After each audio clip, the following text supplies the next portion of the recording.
Hi there, friends. Jen Neesit here from Team Neesit, and we are picking up where we left off. We are talking about habits. Why are we talking about habits? Well, because we all have them. We all have good ones, we all have bad ones, and we all need to know how to make those new ones stick. So we are sharing our tips and our knowledge and what we're learning on how to make new healthy habits stick with all of you. So hopefully you've watched the prior two videos, but in case you haven't, we'll catch you up to date real quick. To understand your habits, you have to understand how your system that's currently working functions. Your motivational system is the system that you use to create your habits. Your motivational system is your habit generating machine. It allows you to function on a day-to-day level without using extra energy, extra fuel on autopilot, right? If you had to think about every little activity you did, you'd be exhausted by the end of the day. So your motivational system helps you do that. It helps you create habits. And the other force that's at play here with your habits is that we have a very strong urge, a desire to want what we want right now. And I shared a nice analogy about having to wait for a cookie when you're like 6 years old. And if you have to wait too long, even if the reward is greater at the end, you may not be able to do it. You might not be able to wait for a greater reward because we want what we want right now. So that's the system at play when we're talking about your habits, okay? Your motivational system is made up of two parts, the go system and the stop system. We're talking a little bit about the go system in my last video, and we'll just recap that right now. Your go system has two parts. The first part helps you accomplish new behaviors, and the second part takes those behaviors and turns them into new habits. The stop system, we're going to talk a little bit more about that as we go along. But I thought, well, how do we know if you have a habit? How do you know if you're doing something and it's a habit? So I have 4 questions for you to answer. And if you answer yes to these 4 questions, you can be pretty sure that what you're doing right now is a habit living on autopilot.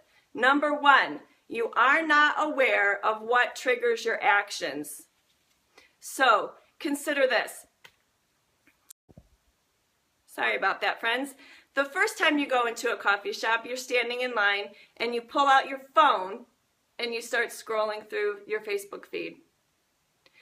The second time you go into the coffee shop, you're standing in line and you think about it again and you get out your phone and you start scrolling through your Facebook feed. Well, by the third time you do it, you walk into that coffee shop, you take out your phone and you start scrolling. You don't even remember or realize that you even did it because you've put yourself in that situation. You thought about it a few times and it was rewarded, and the next time you go into the coffee shop, you're doing it without even thinking about it. So that's the first way you know if you have a habit. If you're not aware of what triggers your actions, you don't remember doing it.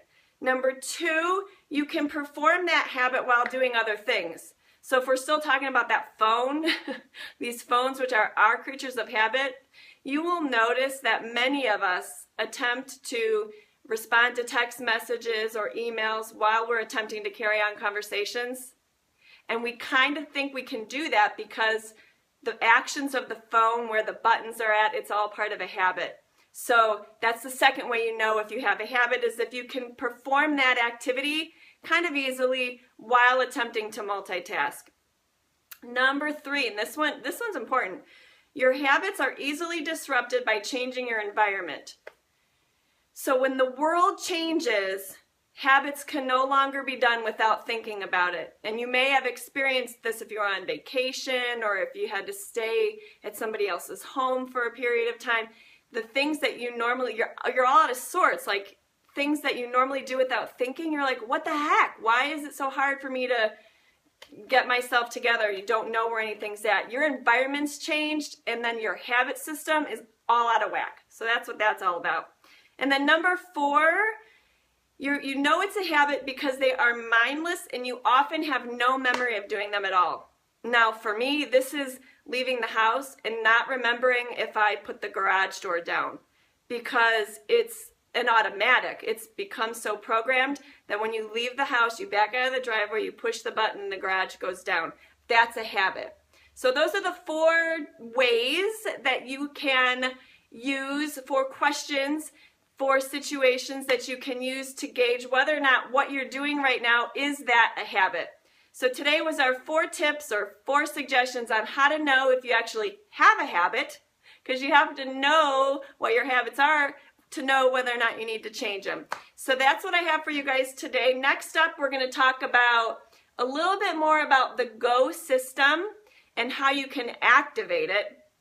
We will get to that STOP system and where that comes into play with reaching your goals and creating some healthy habits. So hope you found this helpful. Sorry it was a little interrupted, I think, but I hope you guys have a great Monday, and we'll talk more soon about habits. Be sure to follow us here on Team Nisit here on Facebook.